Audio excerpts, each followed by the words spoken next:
Martin was a nurse with dark clouds in her face that would weep for no reason down Goodbye Road. Drove up from Melbourne, her life in one case, and sat in my office, said, I'm looking for a home. Don't you have someone, somewhere to go? Where are you from, John? I really want to know. Is it like that billboard near the end of their line? Because keep rolling, honey, and you'll find mine. Sometimes you have to head out on your own, because you can die of hunger trying to suck love from a stone. Sometimes you have to go build your dream home from the orphan's haunting Goodbye Road. Love on one hand, freedom on the other. Gino said no to the jabs and lost his job and his brothers. He found Martin in a stand in the park, where after buying her a coffee, he asked as she stirred, don't you have someone, somewhere to go? Here is somewhere, you're cute, don't you know? Close your eyes, Gino, and you will see orphans can build homes on Goodbye Road. Gino stayed night after night. Then Martin whispered, let's build a light. For my soul is hungry and my heart is on fire, because it knows my love, because it now knows.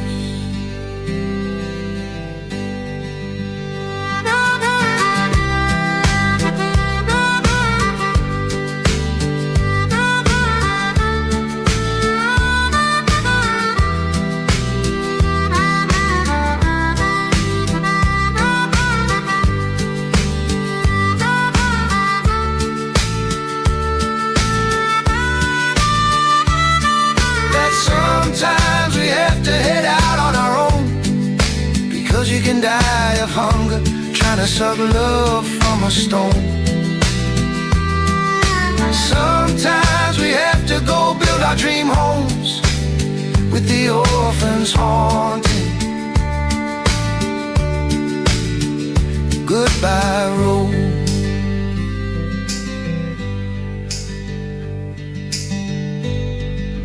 Finish off, and before I bring on my guests, there was a lot of rumors going around, or I was getting secondary talks from suggestions that we shouldn't have David Nixon on because he's making us look like crazies, because he's still talking about nanobots. But to me, I think, well, he's shown me this stuff. I'd rather know, well, what is it? You know, instead of calling him crazy, why don't you tell us what this stuff is that he's doing? So he's also got a friend coming on from Mateo, and we're going to learn about him too. But before this all starts, we had a gift today, and the gift is this. Watch this. Is Alex Jones being scanned for nanobots.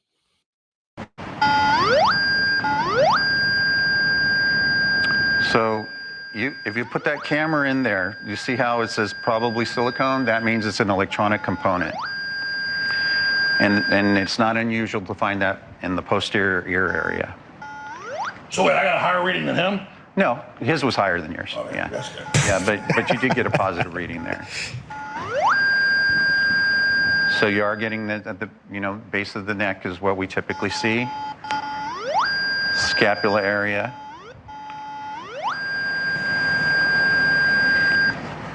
You got him too, buddy. And the lower lumbar. Got us. And again, what we're finding is after post-COVID, this is very typical. We're completely bombarded by this stuff. And again, it says silicone-based. The apex.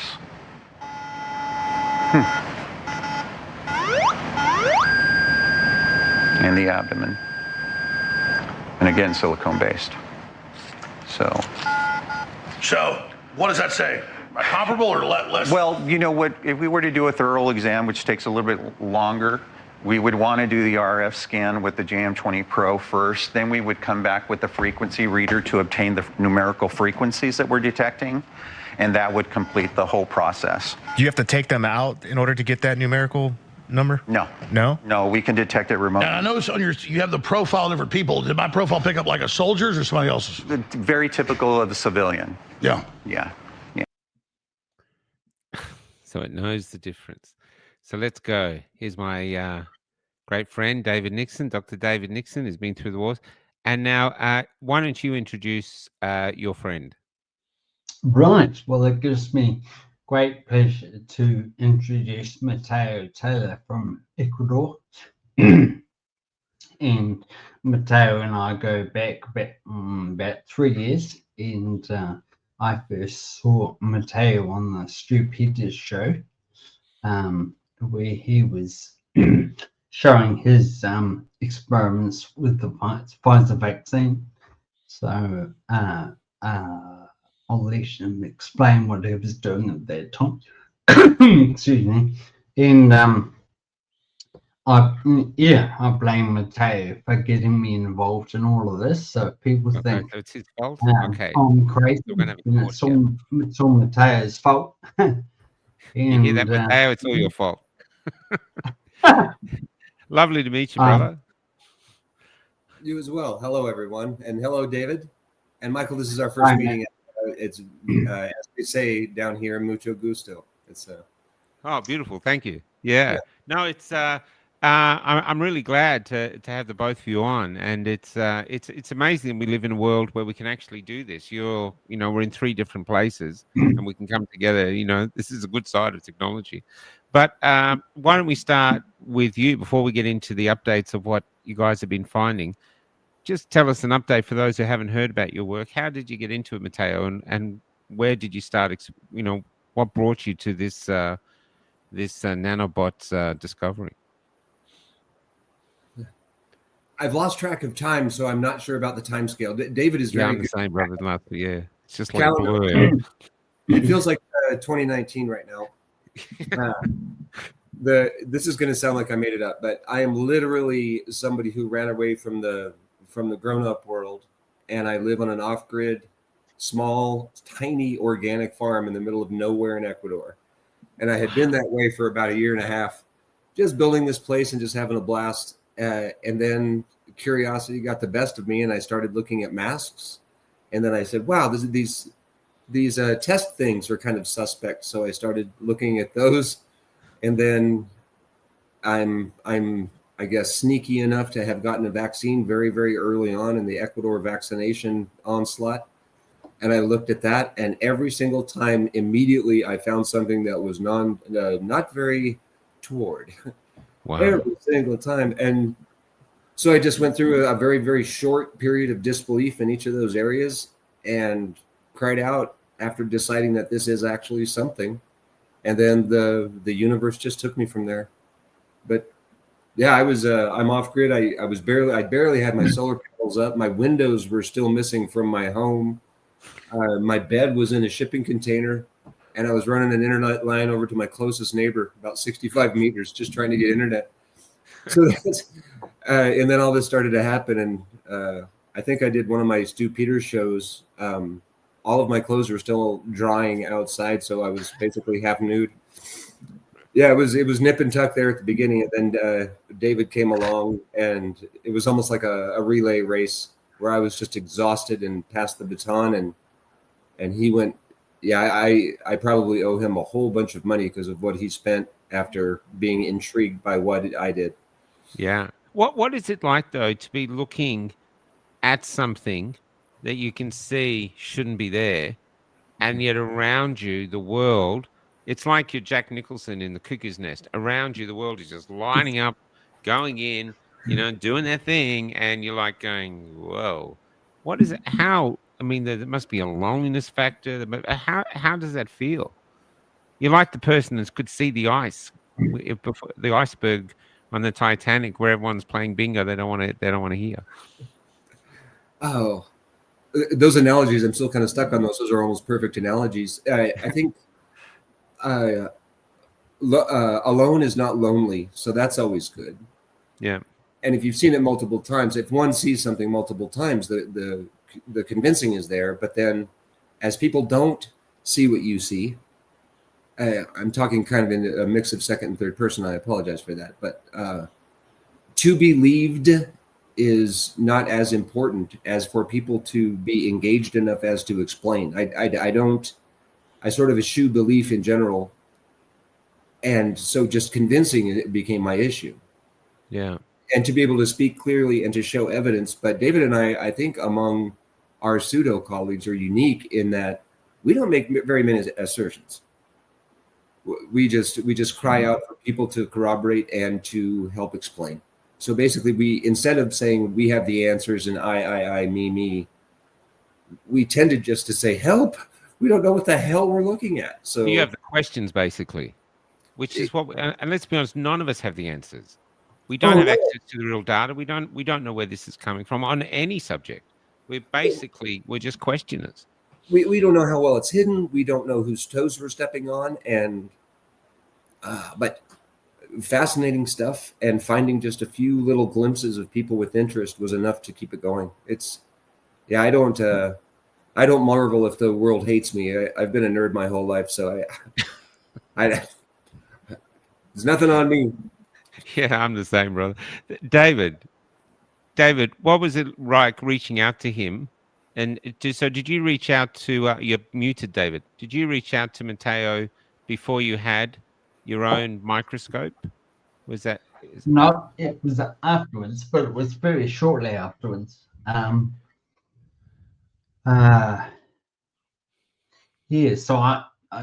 I think it was after I'd been in contact with Maria Z for the first time, and so it must have been about November 22, so October 22, somewhere in there, and Maria gave me Matt's email, and we contacted each other after that. Matteo had been on Maria Z and Stupides by then inside, but I'd seen what he had been looking at, and I'd obviously been seeing similar things. How similar? Identical, really. I've got some. I've got a. Okay, I shouldn't have said similar. Similarly identical, and Matteo's got quite a few pictures very similar to the same as the one behind me. And so I put some Matt's images into a PowerPoint. Oh, we'll get to those in a sec. But first off, what the beauty is here, in a tragic way, is you're in Ecuador, in a remote farm. You're in Queensland, and you're seeing the same stuff. And that you have to tell us what it is rather than dishing us. And it's harrowing. And what's really interesting about it, though, is I remember when it came out, I think you were on Hoodie Show, or someone was on Hoodie Show, and we all heard about it, and suddenly everybody's talking about it, and then it just died down. It's like the calamari in people's blood. It was like, oh my God, look at this, they found this calamari. And then it just gets forgotten about. And then, like you said, Matteo, it comes back briefly and then goes away. But now we've got Alex Jones being scanned. So they've got a nanobot scanner. And to me, well, they're not going away. This stuff is still in people's systems. And what is it doing there? What's it doing now? Is it developing? Is it growing? The last time it seemed to be assembling itself. Has it constructed little cities within us? I mean, what the hell is going on? So how do you guys want to do it? Do you want to start with a presentation from you, David, and we'll talk about that. I was just thinking possibly hear from Matt about his experiences with the Wi-Fi, which was All right, let's do that. one of the key things that I got on, and then I've got the video lined up, Matteo, of you with Stu Peters showing him the. Are we able to show Stu's video, Yeah, Michael? Or, yeah, of course. yeah. Yeah.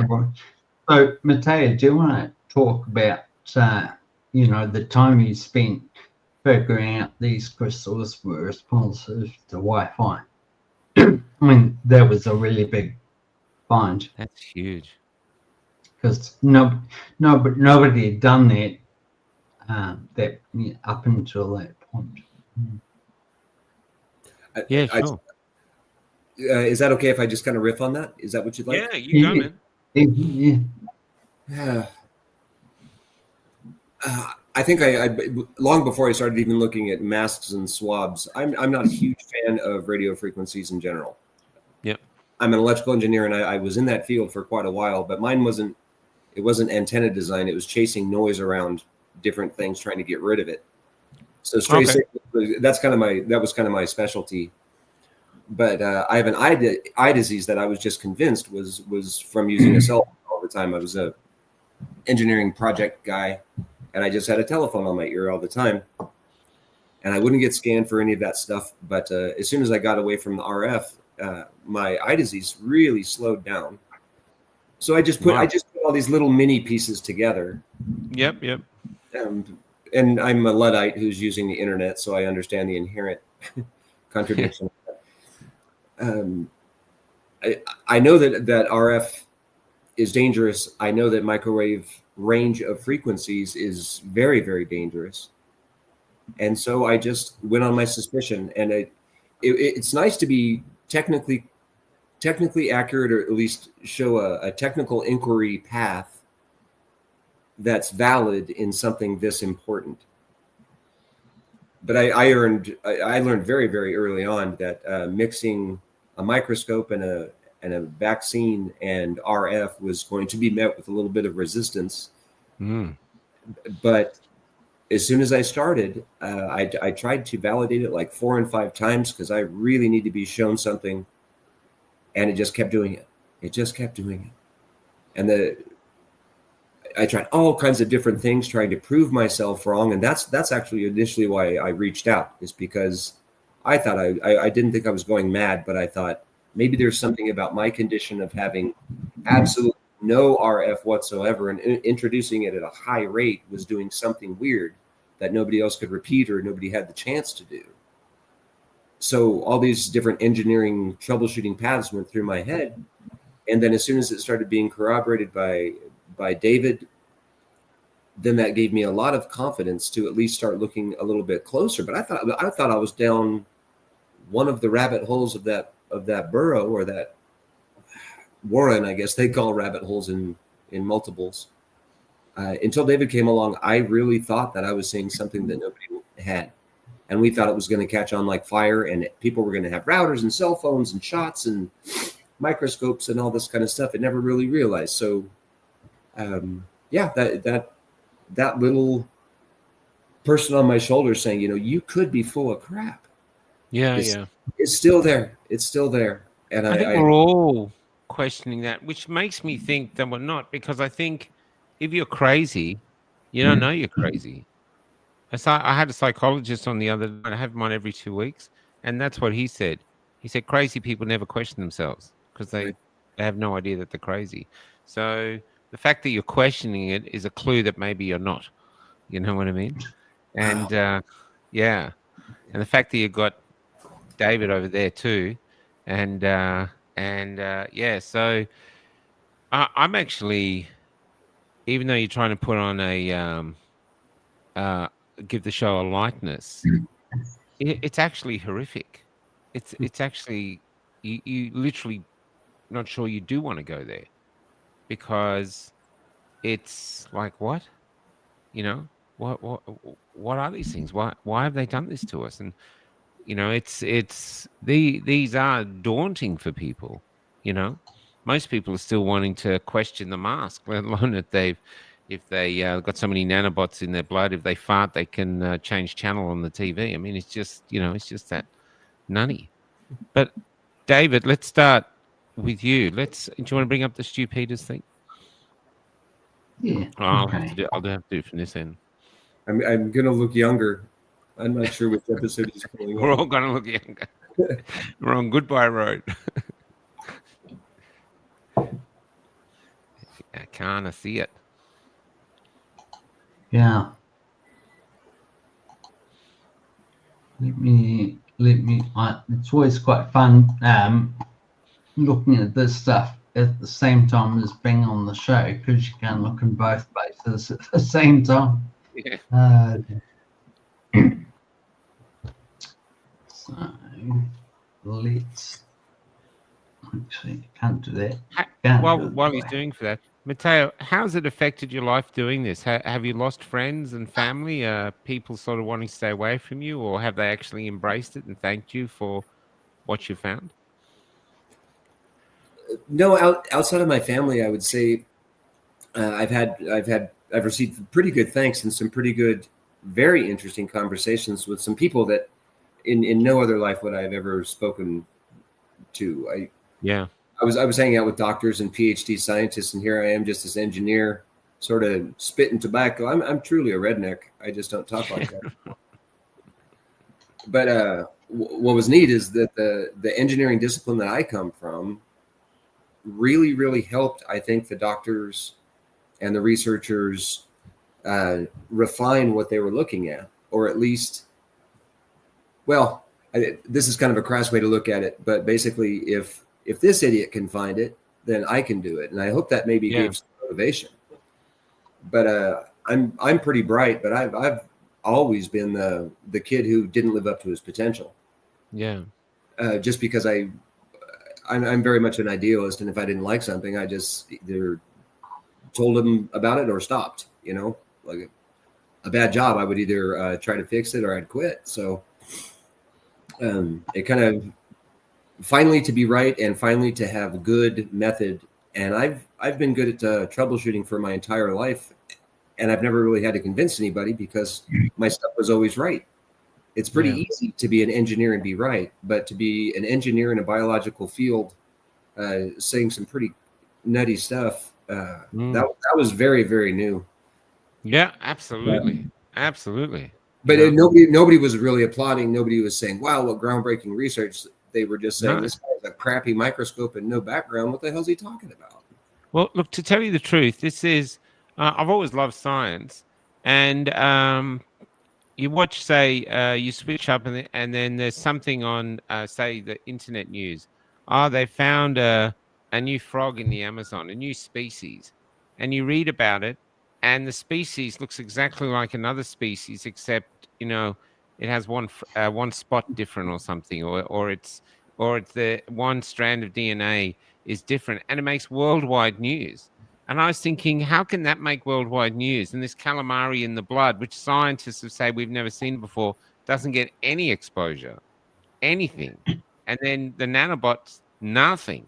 You know what I mean? But this little frog, it's on the red carpet of scientific discoveries. So that's what I'm finding really scary and peculiar, because people are putting their careers on the line, like yourself, like David. We've had it's, I think, Richard, I can't remember his name. He's in America with the calamari stuff. O'Looney, the other funeral director in the UK. These are really brave men who've gone out there and said, look, there it is. I've come out of what, Rich, we had Hirschman, I think we had him on. He was actually saying that he went to one body and the person had died, and they were doing something, I can't remember what they were, but they had tubes in the guy and they'd left them in there. And while the man was dying, this calamari stuff had grown right through the tubes after he died. He said that on my show. And I was going, so it's it's a different life. It's growing. I mean, if it's some form of living thing that it's growing, looking for sustenance or something. It's and yet I thought that would have people going raving, screaming. Nothing. It's just this placid nothing. How you going, David? Have you found it? Yeah, we're all good. Here we go. I can't see it here. Are you doing the share screen? Yeah, can you see There it that is. screen Yep, there? I got it. If I do that, can you see it big? Yep. Yep. Oh, wonderful. This is video number 80. This shrink at 1 minute in the video, I actually turn back on the router. Didn't just see about you get a bit more volume. There, got it. That was that.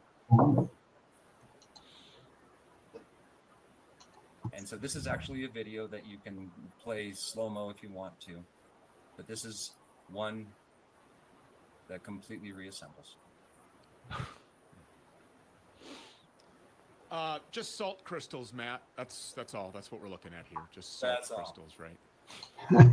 So that's been a little bit of a run, excuse me, a bit of a running lane. joke. Yeah, the old salt crystal. And if you How long was that time frame for that? When you're watching that, was that over an hour or 24 hours? That grow and shrink cycle was on the order of minutes.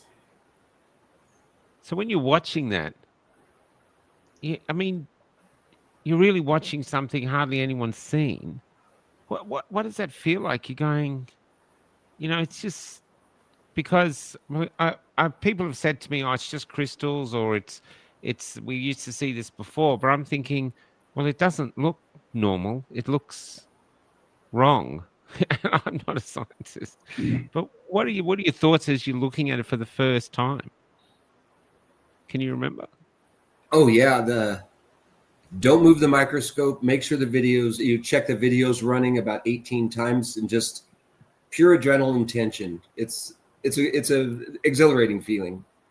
Wow. And I was wiped out by the technology, just completely in dismay. But I'm not one of the people who think that this is a calamity, or that this is just a incredibly alien technology assault, genocide weapon. I seriously doubt that, just because I know the kind of people who might have developed it. And I'm different. I just see a series of blunders with a few hints of how to detach it. So I've never had anything but confidence that we can unbuild this stuff. I'm just trying to figure out how. That is good. That is good news. Yeah, that is really good news. So you actually of the belief that humans could have developed this, because it just seems so far technically ahead of us, but you think it's actually could have been developed by human beings? Human beings for sure, and flawed human beings, and in a compartmentalized setting. It's a government project, no matter how you look at it, with $1 trillion budget. And I just think back on some of the projects I've done in my past, and with $1 trillion budget, I could do some stuff. Yeah. Like I just see some guy with a $300 microscope discovering this stuff as being a blunder, not necessarily a scientific discovery. But with all this COVID nonsense, I've been antagonistic from day one. I'm an unvaxxed person, not just an unjabbed person. So I guess I just never bought it for a minute, and I like to point out flaws in arguments, so I just started doing that. Well, that's a healthy approach. Well, David, do you have what do you call it? Oh, my head. Yeah, slideshow. Let me show some of Mateo's images, if I can find the right. Because the other thing too is this is how you saw 3 years ago. I'm really wondering, is it still at the same level? Is it, is it now doing something else? Is it different now than it was 3 years ago? Because it seemed to be constructing. So you think, is it still constructing? Is it still building? And we're coming at it. I love how they call it the freedom movement, but we're bookending it so far. So we have the sort of the redneck, this is what we see on the microscope, Matt Taylor and David Nixon approach, all the way up through the patents and the papers and Sabrina Wallace's good work that is all esoteric without direct evidence. And we're trying to squish those two together. And we've been at that battle for 3 years now. Yeah.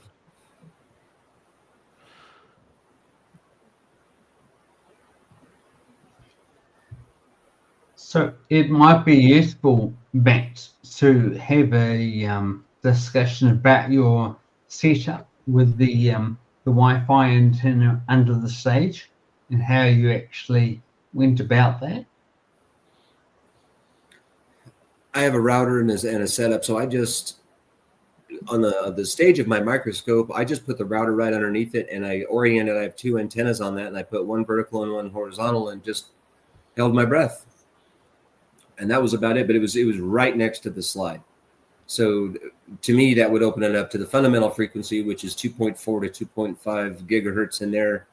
And then all of the harmonics that are associated with that, which are multiples of that frequency. So it was up in the gigahertz relatively, in the teens of gigahertz relatively quickly and pretty close to that slide. I think that might have something to do with it, but I have no proof for that.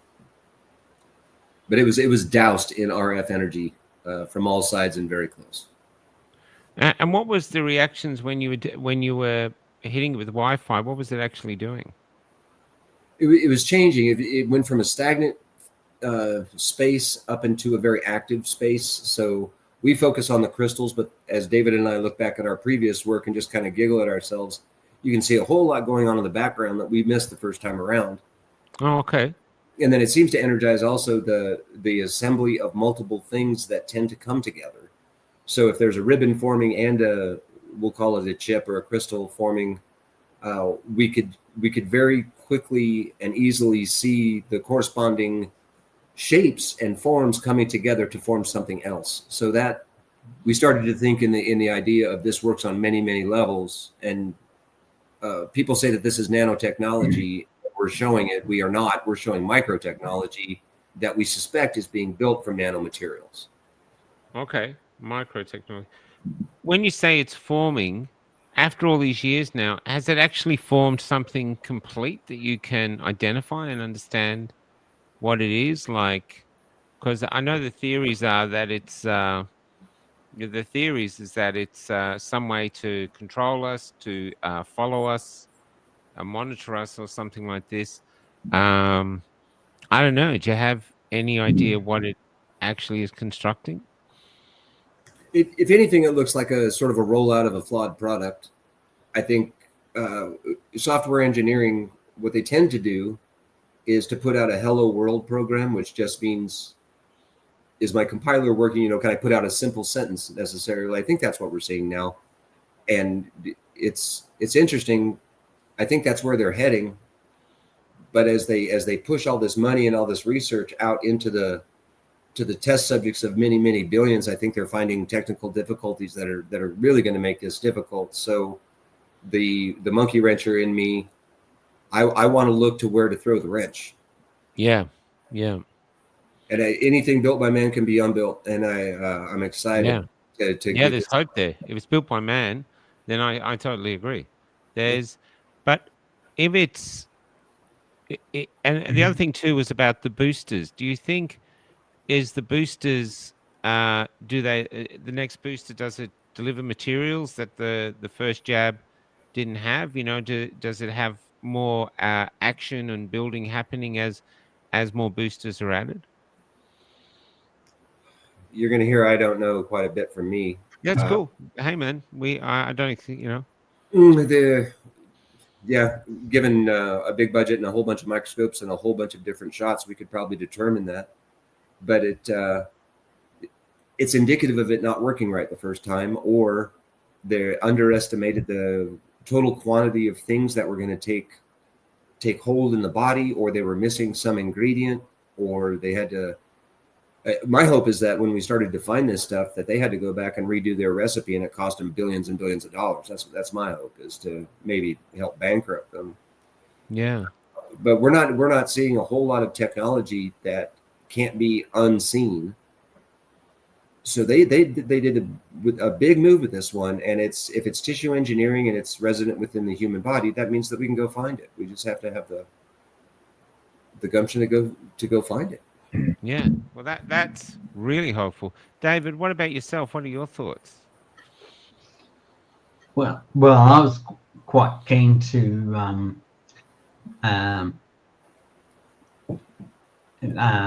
get Matt to talk a little bit about move on to the the MAC address phenomenon, because Oh, that was one of Mateo's my next been questions. Yeah. very involved in that. But certainly, from my perspective, looking at the materials, we've found that the body is pretty good at getting rid of the stuff through your urine and through your sweat and through your Oh, okay. bowels, and it does seem to be an equation of how much you're taking in versus how much is going out. So they might have underestimated the ability of the body to cleanse itself. yeah, Something they so do a lot. Well, let me. I had a man approach me here in a country town, and he wanted to show me how to get my Samsung phone to read MAC addresses in people. And I didn't want to go public with it. I said, okay, well, look, there's my phone. You show me. And I filmed him doing it, and he filmed it. And then we did some tests. All I know was we had these strange 15-digit numbers. I think they're 15, if I remember, 13 or 15 different digits coming on.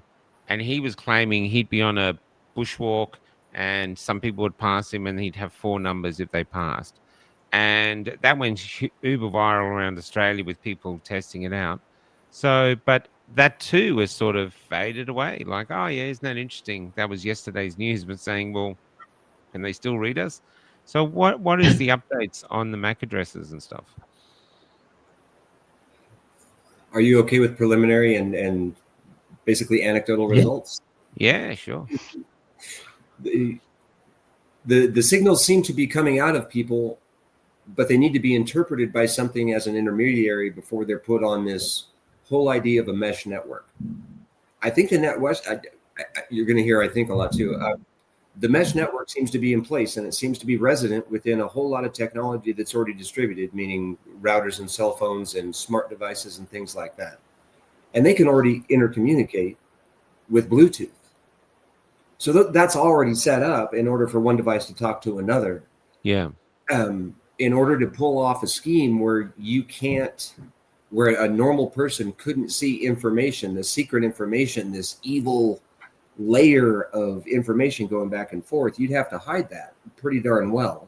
And this MAC address seems to be something where either they had to poke their head out into the existing technology just a little bit in order to get this thing functional, or just like the other things that I've been seeing, including the clots, by the way, just a technological blunder or an oversight, and they rolled out a beta device way too early without testing it for security, basically.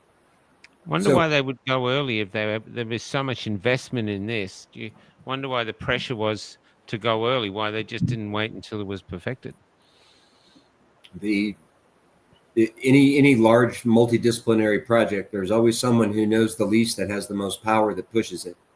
And there were a lot of midnight oils burning and getting this thing rolled out. Blunders happen, especially when you compartmentalize a project. The project intelligence, I call it, just goes to hell.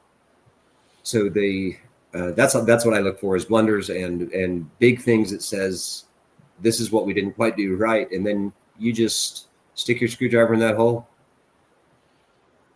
I guess, is a basic way to put it. The MAC addresses seem just like a relic to me. I think there's a tremendous amount of information that doesn't have to do with 12 hexadecimal numbers. There's a tremendous amount of information on the outside of that, and this is just sort of so it's 12, is it? Sorry, so it's 12 numbers. Yeah, it's 12 hexadecimal numbers, and they go from 0 to F meaning 15. Yeah. And there seemed at the beginning to be sort of it starts with a 4, 5, 6, or 7, and some of those are changing. And then there's an interesting thing. I'm on a lot of Bluetooth sort of voyeur channels of the cycle going on, and they haven't really given me a good idea, but they did this thing called randomization. I don't know if you've ever seen that, where it No. jumps from number to number. They say it's to enhance security. I think that's to obscure the Mac phenomenon. I have seen. I have been told we had. There was another after I did that interview. There was a guy in the movement who's rich. He spent a lot of money trying to get it to prove it, and got some experts in. But one of the things they found was the numbers were changing constantly. Yeah. You know. I bet that was after the fact, and that's probably the only part of the hardware software suite where they can influence is from the device backwards. The transmitters seem to be indelible, meaning that they're hardware based, not software based. So there's no updating that I know of, and we're stuck with what we're stuck. So basically, it's like getting a transmitter glued to your outside and you can't pull it off. So you try to figure out what it is and try to get it out of there. I think they did something that they can't undo, and now they're trying to make excuses for it. That's what it looks like to me. What about you, David? Well, I'll defer to Matteo in terms of the MAC address side of things, because he's certainly done a lot more looking at that than I have, including, more sophisticated equipment rather than just tracking with the mobile phone app. So perhaps, Matteo, you'd like to just talk to that in terms of the spectrum analyzers and things you've been using. Yeah, I don't have any spectrum analyzer. I was trying to look for the actual form of the signal emitting from the human body, and that was really hard to track down. I need more volunteers on that one, but all this stuff is anecdotal, and I use a smart device, and then I also use kind of a dumb device, and I'm seeing what reads what. And without help, I think about 2040, I'll have a relatively good answer. But yeah, it's rough. It's rough going, and I think I need a couple of $1 million budget in order to get the right gear to figure it out. Yeah, but I wouldn't be the right person to do that either. My hope is that any kind of anecdotal evidence and crappy equipment that I use will do like I did with David in the chip research, which is to turn somebody on that has a little bit more facility and definitely more credentials. yeah.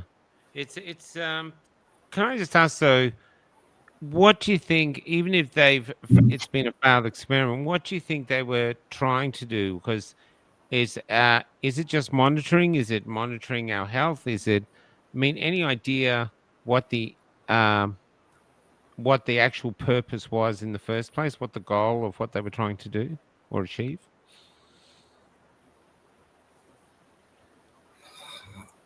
I don't. Most people say, "Well, I just can't think that evil." I can. I can do that just because I like beating these people. I would say that this is the first test to see if a broad spectrum mesh network is possible from people to device to device, and can we start to collect these massive amounts of data reliably and tag people to devices to routers within themselves. It's a 100% positive ID thing. There's no way to beat it. Okay. Yeah. There's very little way to hide it. So it has a lot of implications with big data and with absolutely monstrous surveillance systems and things like that. They probably have the data start to come back. I just really hope they're disappointed. I hope our wonderful, beautiful, resilient bodies are really screwing them up. Is 5G a part of this? What are your thoughts on that? Because I was in Melbourne during the lockdowns. We had the most severe lockdowns, and all through it, they were putting up 5G like crazy, saying it was essential. They said it was they actually came out and officially said it's for when we get driverless cars. And I was saying, we're in a pandemic. Aren't we all going to die? Is that really important? Maybe driverless hearses. We'll probably need those. But what are your thoughts? Is 5G a part of this whole thing? I would suspect so, because I don't know with the jump from 4G to 5G that bandwidth for the usual user really increased all that much. I don't know the speed increased all that much. No, it's worse. I live in a bus and I travel Australia, and the internet has gone from being, you'd be in, say, Sydney or Melbourne with 4 or 5 bars on your phone. Now you can 1 or 2. The internet's actually worse with the introduction of 5G. So certainly wasn't for giving us better coverage. And it sure has the possibility to do that. They increased bandwidth tremendously. I think that was the whole point of going 5, and now they're talking about 6. I don't even know that they have 5 figured out yet. But if that additional bandwidth and processing power and interconnectability, meaning the whole mesh, which is all the little mini cells all over the place, if that hasn't increased people's, I guess, what would you call that? Browsing bandwidth? Yeah. That bandwidth still went somewhere. So whether or not it's being bogged down with devices talking to different devices and trying to get this mesh in place, that might be a whole big part of it. Yeah. Because the fact that they haven't told us, I mean, can you imagine them trying to tell us, hi, guys, there's nothing wrong. There's no pandemic, but we just want to get these. We've developed these little tiny little chips, and we just want to put them in your body. Yes. You can just see the world going, really. Be wary when the first thing out of their mouth is, well, don't panic. You're in trouble. Yeah, we're here to help. Yeah, there's. Did you have another slideshow of what you've been finding recently, David? You said you'd found some interesting things at the moment. Oh, what I was keen to show first, Michael, was video that Matteo and I took a couple of years ago. Sure. Of a key finding. Yeah, Rachel. Struggling to see how I get that to work. This is with both of us looking younger and probably a bit better. And healthier. I'll speak for myself. Here we are. Let's do that. Hey, I'm the only one here that's had a heart attack, buddy. Here we go. So this was late 2022. I'd prepared some slides of Pfizer in August 22, and on the 7th of December, I did a show with Gareth Ike where we looked at a particular slide, and I've got some before photos which I can show you. But this was a video we did 2 days later, and this was the first time we came across what I've been calling the plugged-in phenomenon. And this video goes a little bit of a way towards the sort of things we were looking at that time.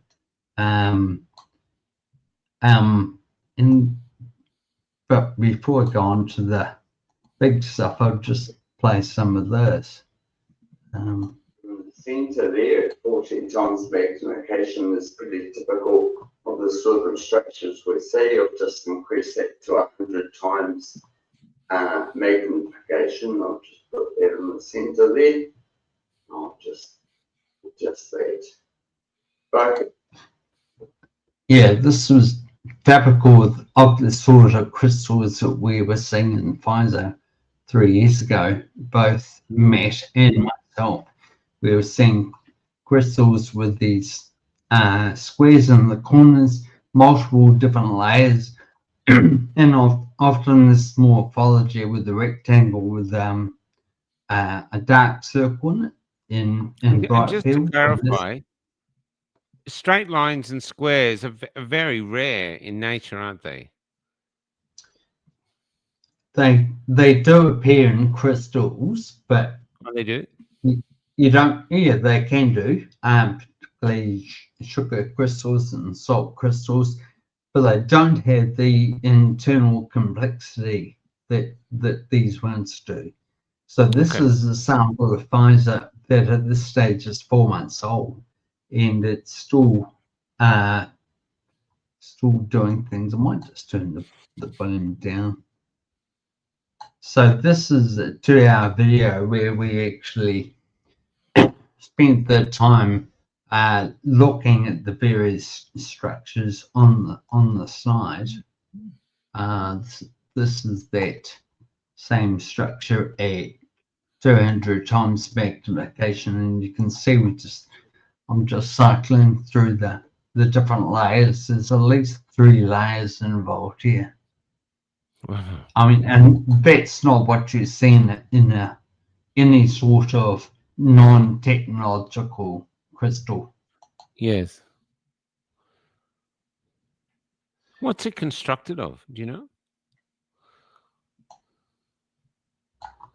Well, I'm pretty sure there's a soft crystal scaffolding, if you like, that is using sodium chloride as a scaffolding. And then it clearly has colloidal particles in it, which have come from the sample. And we haven't done, or I certainly haven't done, and Matt hasn't done any chemical analysis of the constituents. But we suspect there's a lot of different components involved. I noticed when Alex Jones was on, the gentleman who was scanning him saying they can tell the difference between, if they scan, whether it's a soldier, whether it's a civilian, and they can actually monitor the difference through the scans. Yeah, he was saying something like I turned off my video. My internet has slowed down to a. Yeah, no worries.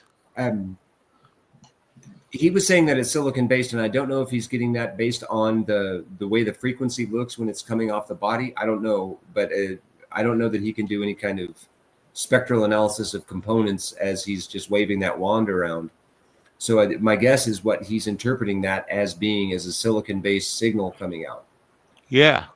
And what is the machine he's using, the scanner? Is that something new, or? I had never seen it before. No. It almost looks like a bad B science fiction movie, doesn't it? Or a critical or something. So what we saw with this sample was that it had developed new fibers within the liquid. We'd also seen that within we call them the matrix, it got a lot more active in the fibers involved. It actually connected up with the other crystals. Oh, so that was I was interested. So they actually, it's like creating a network then. So it actually connects up with the other crystals. Yeah. Wow. And in someone's body, would this be in their blood or in their tissue or everywhere? Well, we don't know how it responds within the body. Certainly, Mateo's got some ideas about where these things might be parked in the body.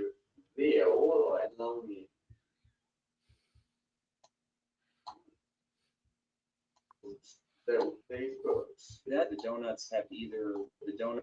Oh my God! Look at that one. I can't believe you can switch over that fast. I didn't, but if I dropped that. Yes, that's using dark field, and you can just see the level of internal complexity in these crystals. So you've got absolutely internal compartments, and then you've got these what we call donuts, but they're circles within a rectangular. But those lights, is that a reflection of the light from the microscope, or are they self-illuminated? It's the way that the structure interacts with the light, so that they're not actually producing light. They're actually above the surface of the crystal, so we see them as being brighter. Yeah. Look at the complexity in it, though. It's incredible. Yeah, it's crazy. This And is what. how many have you seen united? So they've got one there. We saw that. Yeah. Yeah. So this was the first time that Matteo and I had seen this crystal that had plugged in like this. File names become. Oh, look at that! Holy shit. Well, this chip was the one that I showed Gary on 2 nights. Oh. And that blue.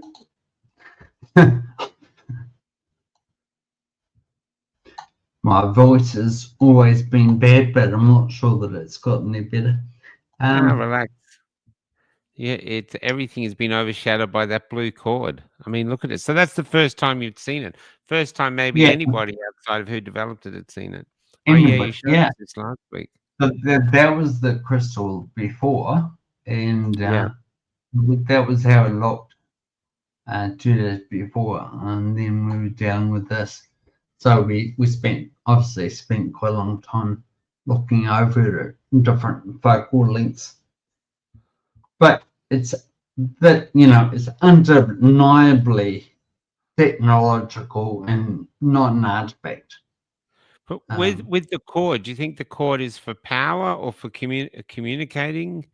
What do you think the cord's the purpose of it is for?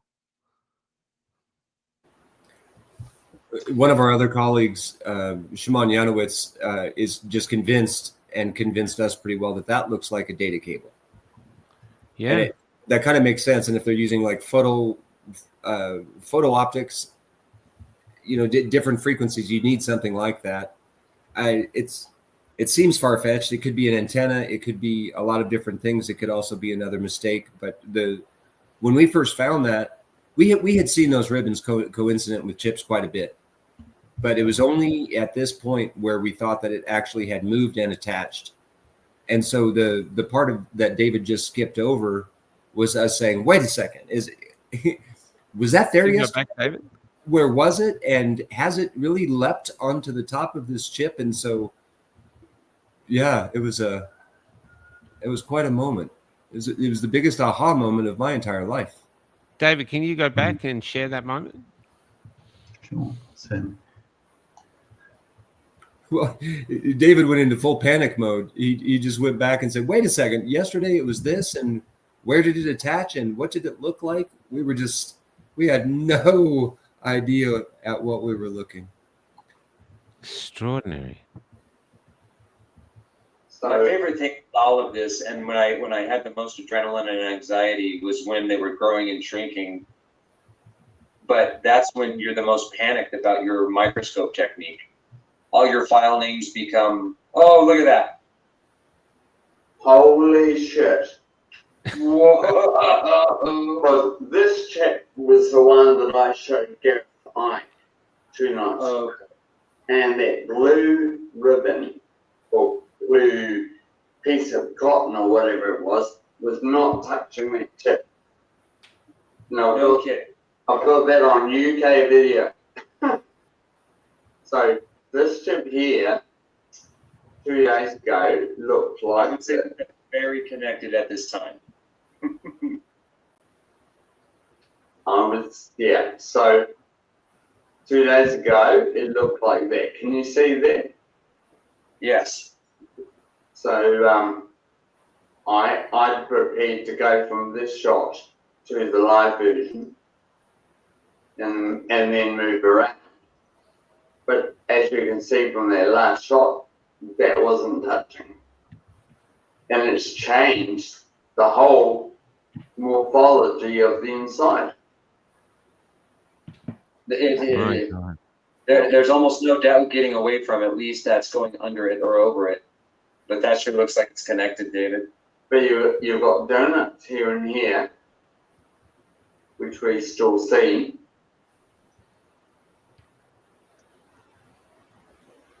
So messy. It's definitely the same chip, right? Have you monitored any communication when it connects up to I another know one? the Is there any... side pretty well.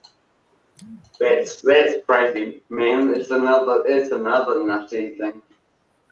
We haven't, because there's thousands of these on every slide, so it's hard to figure out which is which. Thousands of them. Yeah, usually at least hundreds on a single drop.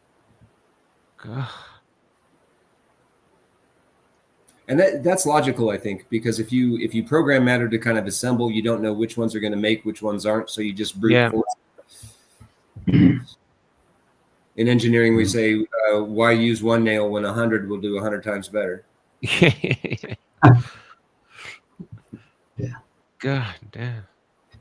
Yeah. So, whenever we see features on other crystals that resemble features on this one, we know, we're likely to be dealing with the same sort of process. So Yeah. could you take a screenshot of that for me? I did, but now I can't get. But that was then. If you look at it now recently, if you went back, is there more of this connection? There are a lot of them connected, like they've set up their own network? So I managed to look at this for this particular slide for another couple of months, and certainly there are more fibers connected to more tips, to more crystals, but none as dramatically and as clearly and as symmetrically as this Is one.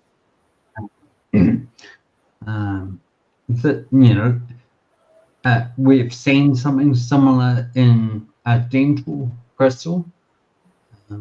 Did it always all remain of that, attached? In these months, did it always remain attached? after about 6 weeks, it became detached. Whether that was because I banged it or I don't know. I've actually got photos that actually slipped further down over time. But all of that blue fiber that you see there, none of that was there 2 days before. That had all developed within 2 days. And you can see from there on the slide that there's a number of other crystals that have got, central glowing bits and donuts, and they look equally as developed. So these videos, this video is on my website for anybody who wants to have a Look look. at that cord. Why aren't scientists? Surely there must be. You would just think there'd be some even retired scientists who'd want to come on board and investigate this, or just even to prove you wrong. Are you getting that? Are you getting professionals coming in trying to disprove it, or just thoroughly explore what you guys have been doing and finding? No, the only thing that really happens is that people dismiss this without even engaging with the images or the video.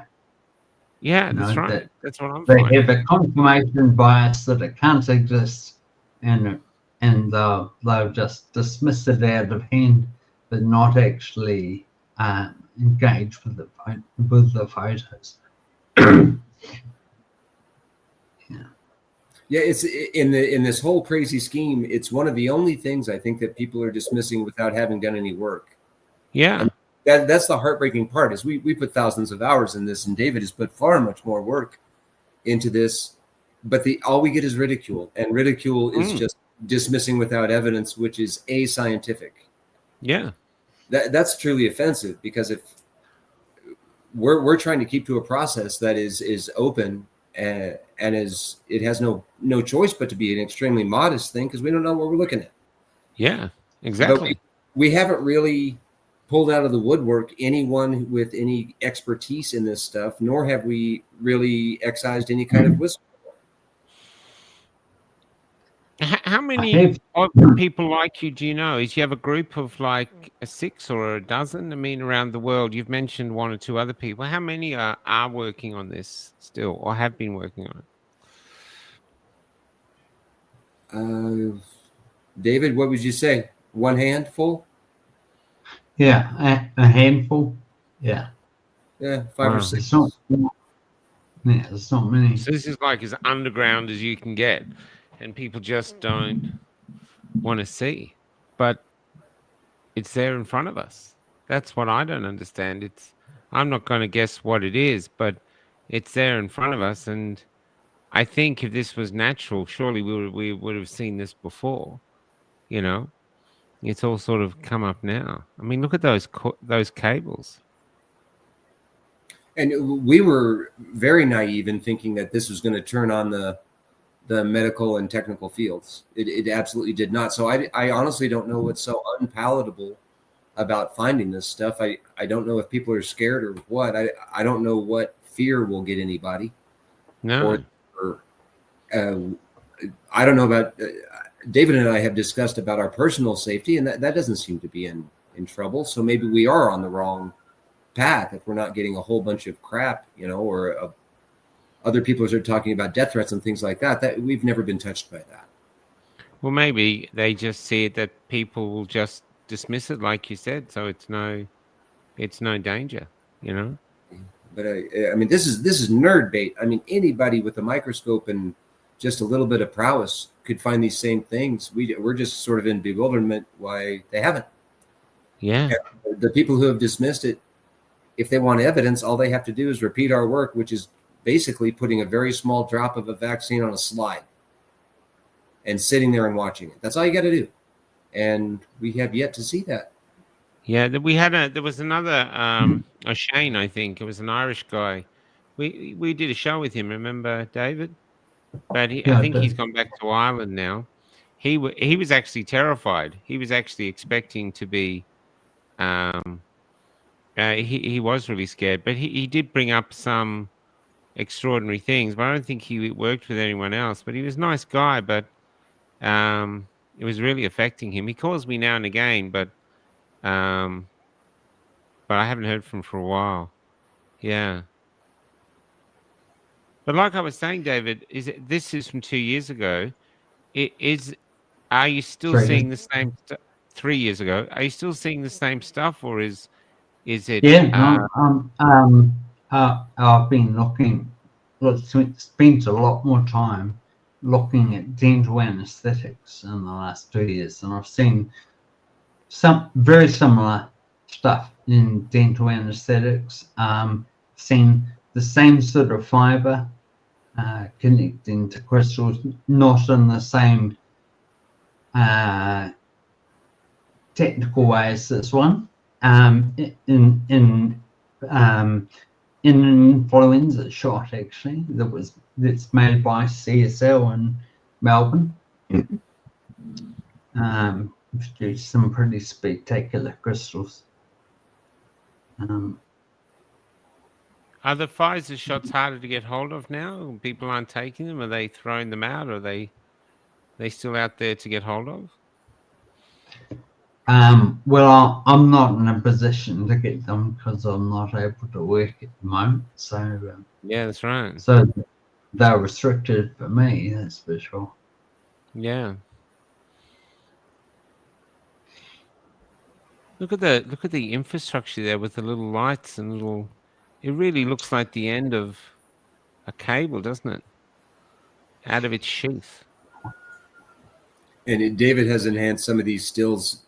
You can really start to see the connections of the larger fiber getting into smaller fibers and those having individual attachment points on the surface. And I say that with I guess with conviction, but all of these are couched in we think. So yeah, I agree. Well, this is what we're dealing with. We literally are in the dark, and we just have little clues, and we have to work with that, But it just does not look normal or healthy. It's and you'd think there have to be some form of intelligence behind it. I mean, rather than just automated, there to be something would have to be. that's certainly the crux of it, Michael. We're looking at something there that shows intelligent design, Yeah. you know, and intention and synthetic nature. You know, it's And it's microscopic, like Matteo said. So it's microscopic. So somehow humans are able to create something that microscopic that can so that's probably, the long edge of work that's probably about independently, basically. 150. Sorry, the long edge of that's probably about 150 microns, and you could probably see that with the magnifying glass and a good set of eyes. It's big enough to be able to see on the side with Really? the magnifying glass. Yeah, so it's not super small. And we think that, well, I certainly think the fiber has come from or is formed by hydrogel, and probably hydrogel that's electrosensitive, and it undergoes a phase change from gel-like state to a more solid state. And at the time it undergoes a phase change, if there's colloidal particles, which are the bits that are glowing, then they will end up in the you know, as a result of the phase change, they'll end up in the fiber. Mm-hmm. So Matteo, when you were studying this, Matteo, did you? I remember somebody was showing coffee or tobacco was affecting it. Did you ever try adding stuff to see how it reacted with different chemicals or anything like that? Yes, I tried all kinds of different things to dissolve the ribbons to start off with, like peroxide and all kinds of stuff. In my opinion, the nicotine destroys nanotech argument is unfounded. Yeah. If you put any liquid on top of this, it will dissolve that crystal. Okay. And in a matter of seconds, it will start, and that includes adding more of the same substance that you're looking at. David calls it blowing up. It's hard to keep him from blowing up chips that he's meticulously grown on his slide. But yeah, I don't see any evidence of that yet. Yeah, they're fragile, but they're also flexible. So it's an amazing technology. And what's neat about David, I'm going to talk about you. You're not in the room, but he was very much less interested in how from whence they were derived. He wanted to start to break it immediately. So he started trying colloidal gold, colloidal silver, all kinds of different substances to see if he could break up the technology. And that tells you a little bit about the heart of David Nixon. So David, what did you find? What was the most effective thing that you found with it? Well, I don't know whether that's the right way of putting it. Okay. What's the better with that? So just coming back to the way that fiber formed, you know, to form like that, it almost certainly has to form within an electric field. So these things are very much sensitive to the electric field. And what I found when I was using the colloidal gold was I could put a drop of the colloidal gold next to a sample like this with it. And as Matteo says, if you just run the colloidal gold into the sample, it'll dissolve everything. So it doesn't really prove much. But what I found was that if I had an air gap between the colloidal gold and the sample, the colloidal gold appeared to change the way that the fluidity of the sample, and it would dissolve the crystals, which I now believe is a field effect. When the drop of colloidal gold dried out, the crystal would come back. So it wasn't permanent. Oh, really? Yeah, but it was. And Mateo's had some thoughts about how that could work from a field side of things. Yeah. So I think that's how the technology works. I think it's you know, it's a hydrogel that's electrically responsive, and they're manipulating fields around us and probably our own biofields to create the forms. At a very simple level, I like to think about how a snowflake forms. You know, how does a snowflake form with 3 perfect axes of symmetry? Well, the answer is it almost certainly forms an electrostatic field. And it's the field that dictates the shape. So I think here we're dealing with hydrogels,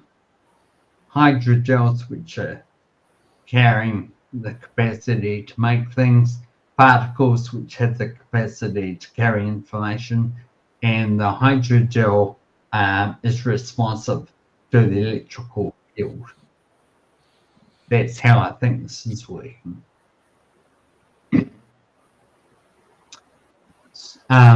So that gives us some insight into what we can do to potentially affect this. Seems to be responsive to orgonite, and we can talk a little bit about that, because orgonite produces a very weak, probably biologically appropriate field. Is that a crystal? So what we're looking at there is a crystal, yeah. No, the orgomite. Is that a... So orgonite is a material that was invented in the 1990s, and it's a third quartz, a third metal, and a third resin. And the theory is that as the resin sets, it squeezes the quartz and produces a low-level piezoelectric field. So it produces a low-level static field. And I've certainly been able to show consistently with the dental anesthetics, if you expose an ampule of dental anesthetic to an orgonite field, it will change the way the technology behaves. Okay.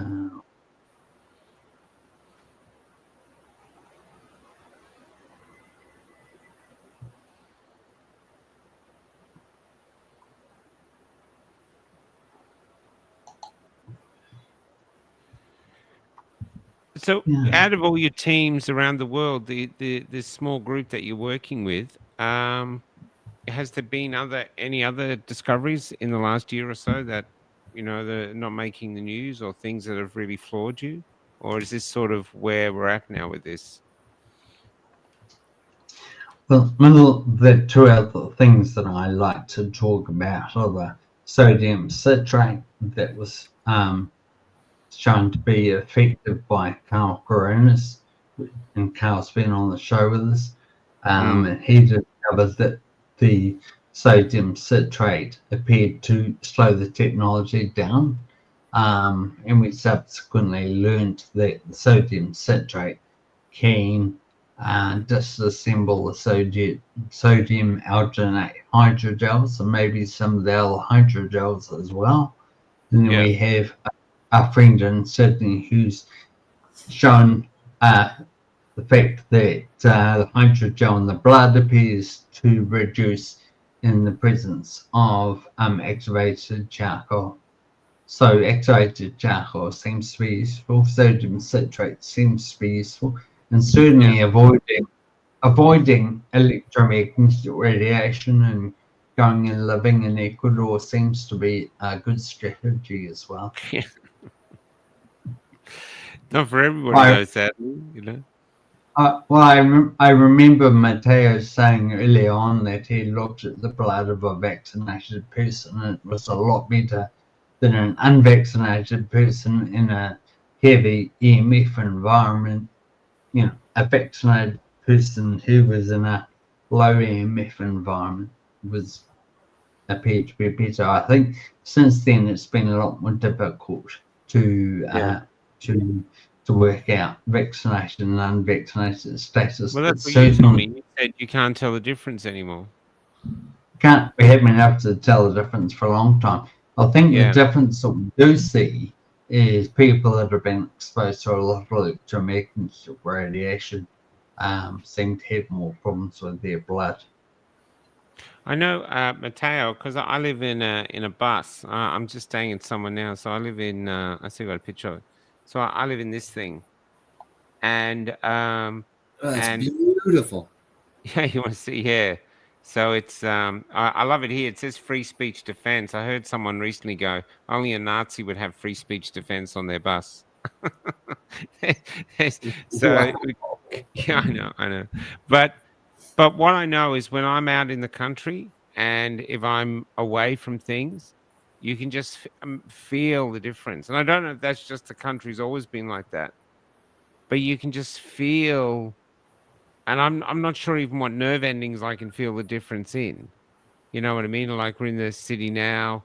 It's getting fatigued, getting and I didn't think I'm ever that overly sensitive, but that's what it feels like, you know?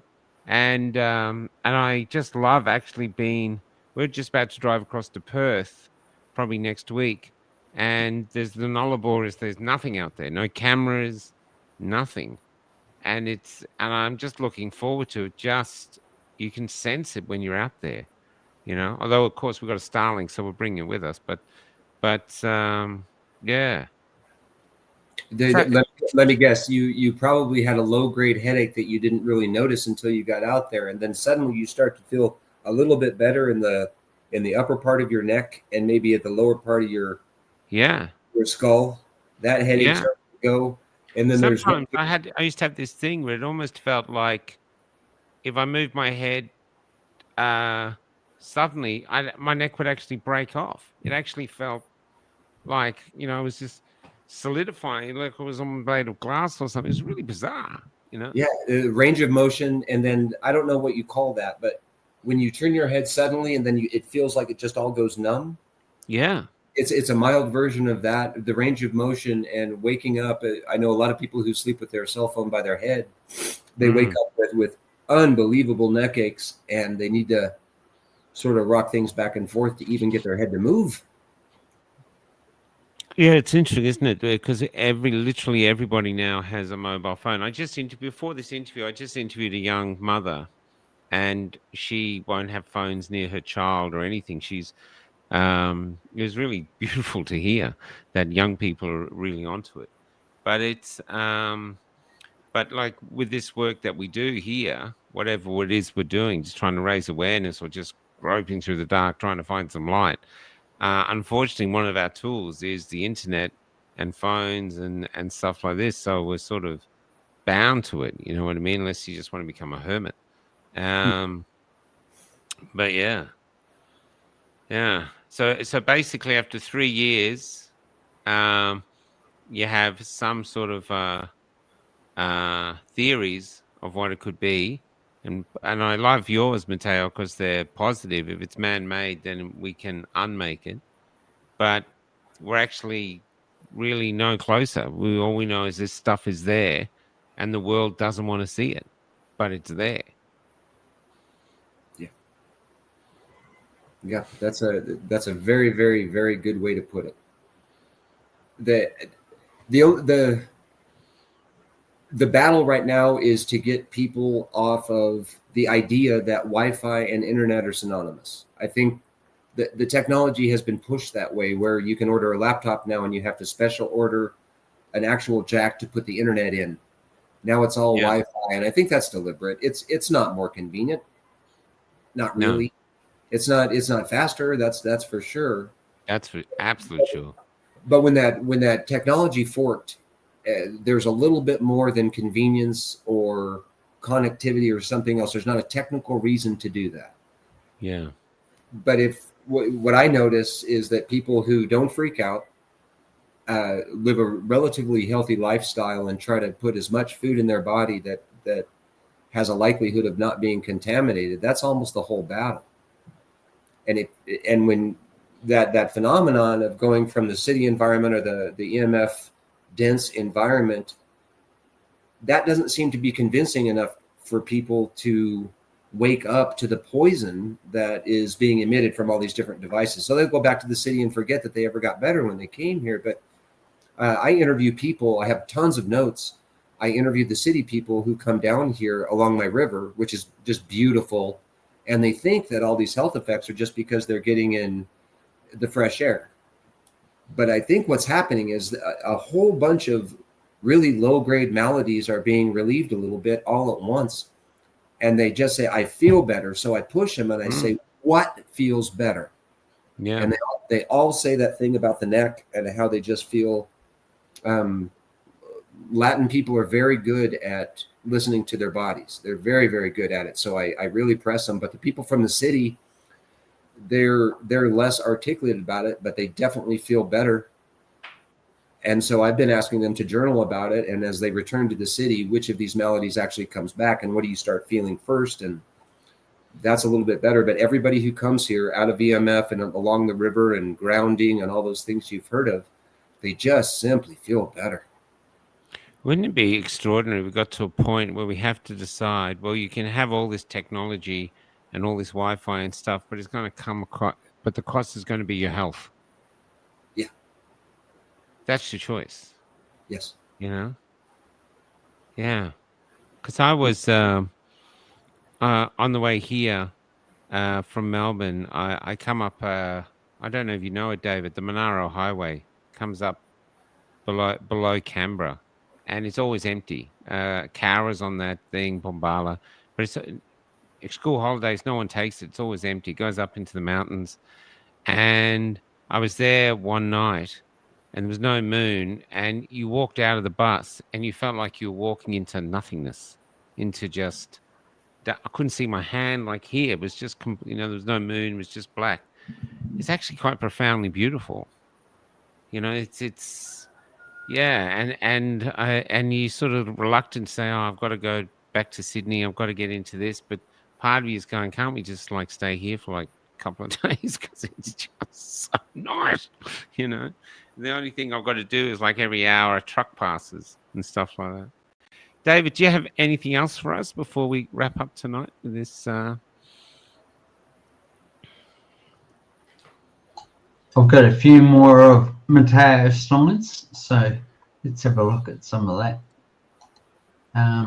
Where are we? And you'll notice the difference between David's images and mine. My microscope is I use it for, I started microscopy just by looking at compost and things like that. So mine's supposed to be looking at cow manure and goat manure and decaying material. It's fascinating, but that looks like dental. One of the other key things that Mateo did was to raise the awareness of the complexity of the chemistry in dental anesthetics, and this is one of Matt's photos of the sessile droplet evaporation process in a dental anesthetic, which is really very spectacular. So, and this is a screenshot taken from one of the videos. So what are we looking at here again? So when a drop of dental anesthetic dries, it puts on the most amazingly energetic display. And what I might do actually, I can probably just pull up the video. That would be better, wouldn't it? See if I can do that quickly. Dental anesthetics are really interesting to look at because everything happens about 100 times faster than with the vaccines for some reason. Okay. It's convenient. You can get a lot of research done in a little bit of time just by the rapidity of the formation. It's pretty interesting. I don't know and that you're it's finding this in all dental anesthetics that I've looked at. Yeah, so far. Wow. And it's been in there a while. The reason I started looking is I needed to have some dental work done. I'm trying to restore all my root canals and get them out of my head. So I was concerned that they had something in the injectable, and I looked, and sure enough, there it was. And I just thought, damn it. Yeah. But I yeah, know I had to have a tooth extracted, and I was thinking, a part of me was thinking, why don't you just do without it? But yeah, I know it's hard, man.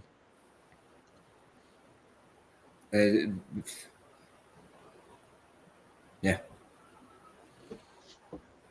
David, did you find it? Are you still looking? Yes, is that? Can you see that or not? Yep, it's coming up. There it goes. Okay.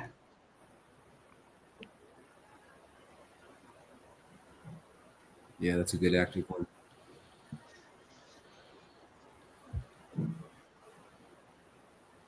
That's real time. Real time. Wow. And it certainly seems to be part of the technological process. This, what we're seeing here, it produces lots and lots of cells. And one of the things, David, can you make it bigger? Can you make it bigger? Yeah, I'm not. Can you see that bigger? Yeah. Okay. But what you're saying with this isn't just normal stuff we're looking at, because most of us have never even owned a microscope, or if we have, it's just looking at insect size or something. We haven't actually looked at this level. So is this this is not normal behavior pre a certain year? Well, we've found this process has been in dental anesthetics for a long time. Though the actual complexity of the crystals has changed in the last few years. It's got a lot more complex.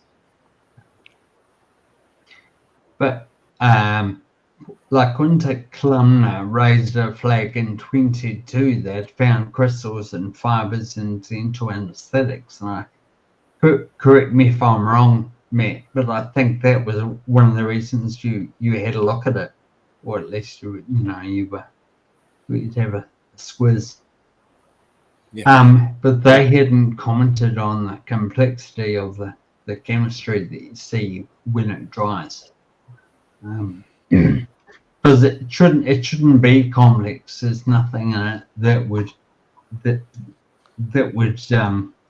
want to expect that there's complexity in the process.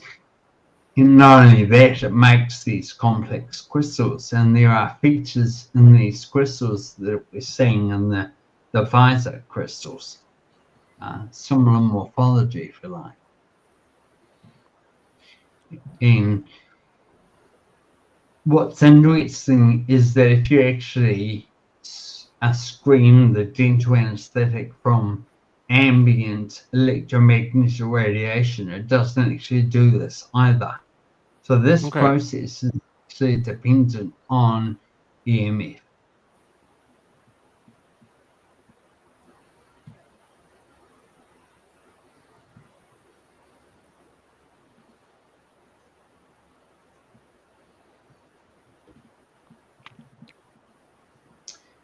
And this process with the vesicles around the crystal, that doesn't always happen either. So the extent to which the vesicles interact with the crystal is directly related to the subsequent complexity of the crystal as well. Going back to what Matteo said, he thinks he's convinced this is man-made.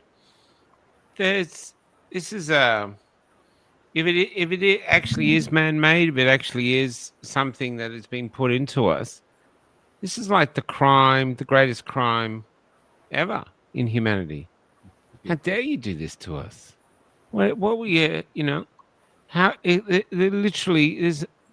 I can't see an argument where it can be solved that this is a benevolent act. They haven't told us. Anyone who finds it is basically discredited. And it just gets ignored. And so it was just seen as crackpots, and yet here we are looking at these things, you know, Yeah, and yeah. they might be in I all mean, of us. yeah. I mean, this crystal obviously shares structure with the structural similarities with what we're looking at in the Pfizer.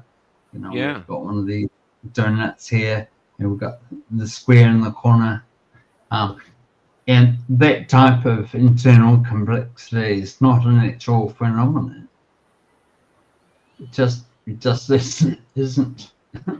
Yeah. And so what's its purpose? Incredible. It's I mean, when it first came out, everyone was in shock and this, and they're all right and went away with it. But even 3 years on now, you're looking at it, you're going, what is this stuff? And how have they done it? And where was the meeting? Did they sit down and go, hey guys, I've got an idea. How about we, you know, it's like use this technology which could have helped the world and go, no, let's use it for bad stuff. Let's get it in everybody's body and unite them all and connect them all up, and whatever it is they're doing, it's, I don't know. Yeah. And the other thing here, I don't know what it's like in Ecuador, Mateo, but over here, the issue we have is that so much of the population are just placid. Even if you could prove it. I remember the guy that showed me that, you know, how to read the MAC addresses with his phone. He said he finally got his friend, and his friend looked and he said, look, you've got one. And his friend just said, oh, well, wonder what they'll do to us next. And you're thinking, really? You're not bothered at all that they've suddenly given you a MAC address? And you're a little bit pissed off, feel a little bit violated. You know, this is very, very scary stuff because, you know, yeah. Well, maybe you have the technology in your body so your dog can, who also has a chip, can come and find you. Yeah. Thanks. The complacency is weird. I think a lot of people think privacy is dead. Yeah. I would recommend a whole bunch of stoicism where there is black and white, and it's interesting to watch the apology start to roll out, or the rationale. There's something when Alex Jones allows himself to be scanned with a scanner like that, that either means that people are catching on, which I'm less likely to believe, in that they're starting to get their excuse ready to go out into the more mainstream alternative media. So they're giving us a dose of what's palatable to talk about now. Yeah. If some weird ex-doctor in Australia and some retired engineer in the middle of nowhere can be dismissed, the evidence builds and builds and builds, and they decide to deflate that balloon just a little bit by allowing important people to talk about it. That's conspiratorial bad news, but it's good news in general. Yeah. Well, it is. I mean, that's gone. That I couldn't believe it. I didn't know that was going to happen. I just got up this morning and said, "Thank you, God." You know, can I ask, what about graphene? Graphene is not oxide. What is it? The graphene. You can tell I'm a pretty lousy conspiracy theorist. Where's the graphene they were talking about early on when it happened? Is that graphene? Yeah. Have you come across that? Graphene oxide. That's what they were saying was in everything. Have you actually found any of that or any evidence towards that? We haven't been able to categorically say that's what we're looking at. But certainly people, Pablo Camper in Spain in 2021 detected graphene oxide with Raman spectroscopy, and other people have as well. And graphene oxide can exist in a hydrogel form. We know that it's the perfect terahertz antenna. You know, the suspicion is that it's definitely in there in the mix of things. It would make sense that it was, but we can't categorically say that we've seen it. Well, that's the beautiful thing you guys are doing. It's not like you haven't sitting here going, it's this, it's this, it's this. You're actually going, look, this is just what we found. You know what I mean? And I think that's really healthy because I sort of steer away from people that say they know. I know what's going on. I feel like saying no one knows what's going on. Although who is a small group maybe, but the majority of us are just trying to make sense of it or ignore it. You know? Yeah. You said also you had something about the calamari in the blood, David. Did you say you had an update on that? Not specifically, I don't think, Michael, but certainly, you know, it's in the mix of things. My feeling is we're going to find in due course that the nanotechnology isn't, at least in part, responsible for the precipitation of the white clots. Yeah, that's my feeling at this stage. Yeah. All right, boys. So it's, I mean, the insane. How the fuck did we get here? There's seriously, man. How the fuck did we get here? Correct. There's yeah, you know, it just buggers me. And then we got this 31 Atlas on his way here, you know, or it's passing through, and everyone's talking about that, and even that they're saying, hey, this could be alien life. The world is just like, yeah, whatever. Yeah, whatever. I mean, it's, you know, I don't know. Some Mateo's had quite a bit to do with rockets and satellites and things like that, Michael. So Matt and I talked about 3i Atlas earlier on the week. Thoughts, Mateo? Pardon? What are your thoughts? Maybe we could end it out. What are your thoughts of this 31? You think it's like a cruise ship full of retired aliens just drifting through space? I don't know. It's easier to assume that anything coming from a government agency is a lie before it is true. I think you'll be batting a lot better if you assume that it's BS. Yeah. So I don't know. Honest inquiry is being suppressed, and it's damn near dead. So I don't know anymore. There's so many lies out there, and they flooded the field so well. Yeah, it's a world of lies now. Everything, there's so many lies. It's incredible. So yeah, I don't know. I don't know that any of these calamities are what they're being spelled out to be. Like the ones who say you should, I would say be skeptical of anybody who says you should. You should be scared of this, or you know what the people need to know. When they couch it that way, that just means that they're operating out of a panic or an adrenaline state, which is never a good place to stay. Yeah. So let the initial shock wash over your body, get rid of it, and then just get back to, okay, I have just chopped the end of my finger off. I should probably get some compression on it. I need to get a towel. I just would really encourage people to not be scared about this technology and just assess it in a triage situation, that this is serious. And when you're seriously damaged or seriously assaulted, you got to fight back. Yeah, it is fighting back, but it's the hard thing is trying to figure out what are we actually fighting back against.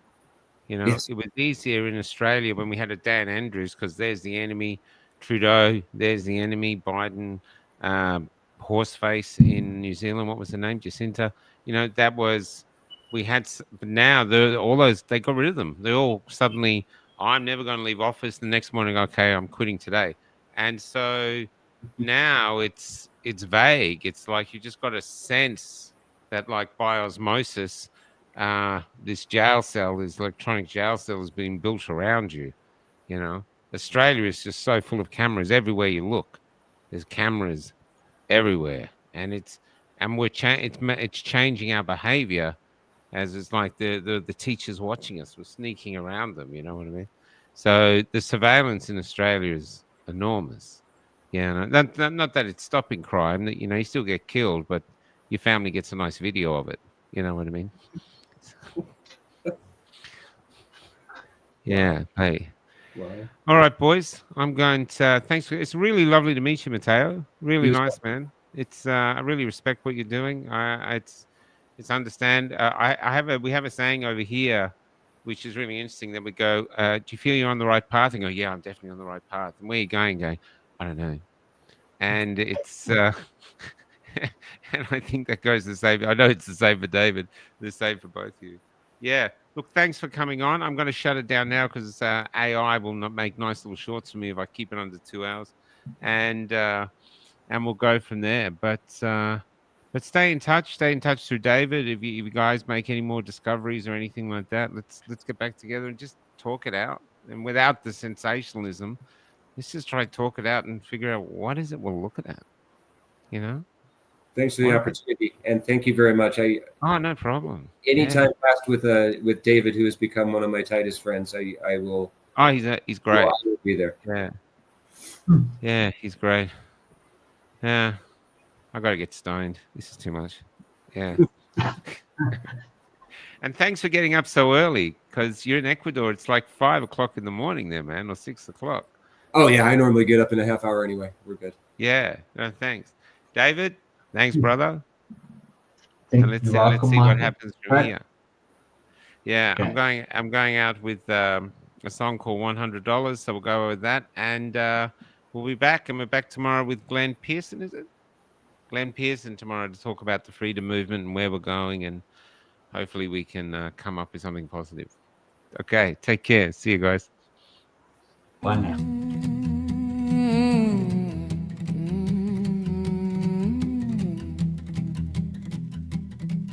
Tomorrow, I'm meeting a woman who posts naked photos of herself on Instagram and then tells me in text that she's plain. I Googled the modern definition of the word plain,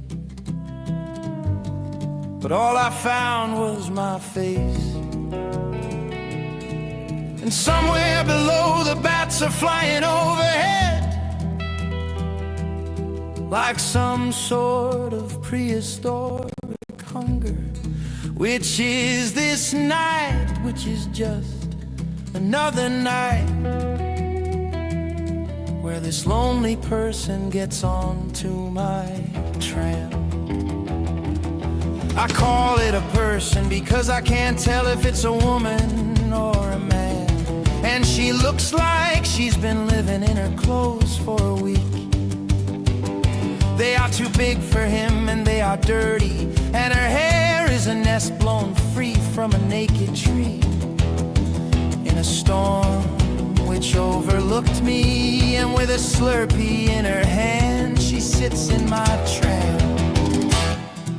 At Box Hill, he just stands on the stop as though she is lost. So I ask him, do you know where you are, my love? And she asks, are you heading back? Yes, but only to the depot. And she nods to this, then looks up at the night where the bat's wings are whispering to her. And then she asks me, is there anywhere there where I can stay?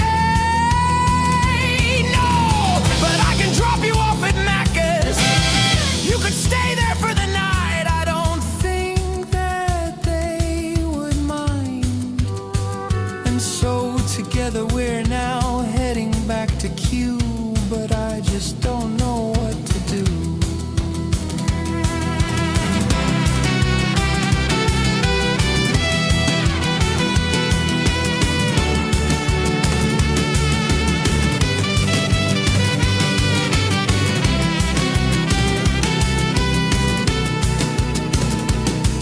If I bring her home, my family will go crazy. But if I leave her here alone, what sort of crazy Christian soul action is that? And I think she's only about 20. Do you have any money? I ask. Yes, she says, and she says it politely and into the last of her drink. Are you sure? Because I can stop at a bank and get you some cash. And privately I've been wondering all the way to here, how much should I give her to placate my soul? $40. But then, because I've been having a good week that sounds like chicken shit, so my soul suggests let's give her $100. And my brain replies, no, 40 is fine. And as they fight for an inner consensus, my heart turns around and says, look, let me give you some money. But she looks up to me and says, no, that's fine. Then she stands and asks me, is this stop mine? And our golden arches church is a candle in her eyes. Thank you, driver, she says. And then alone she steps off into the bats night, leaves me heading back in an empty tram to a date with a woman who sounds empty too. And the knowledge that my secret mirror will never reflect my soul's man. And the knowledge that my secret mirror will never reflect my soul's man.